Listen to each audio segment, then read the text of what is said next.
Ang buhay ay walang katapusang paglalakbay. At matapos ang hindi mabilang na pagsasanay, pag-aaral, paggawa at pagsasakripisyo ay nandito na tayo.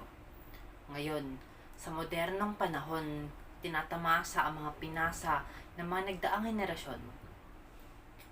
Pero, kung sakaling hindi ka na nakasabay, hawakan mo ang aking mga kamay. Samahan mo akong maglakbay, sabay, nating tuklasin ang makabagong mundo ni teknolohiya.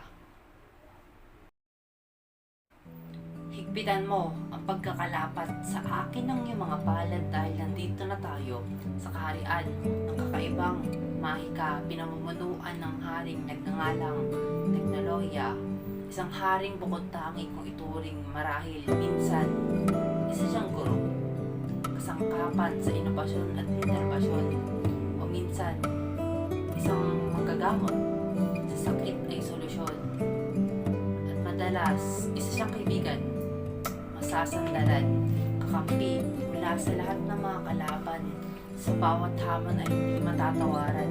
Marahil siya rin ang nagsimula ng kamanghamanghang mga likha hanggang sa kilap-kilabot ng mga gawa, mga kagamitang pinadali ang ating mga trabaho, mga bagay na ikinonekta tayo sa mundo.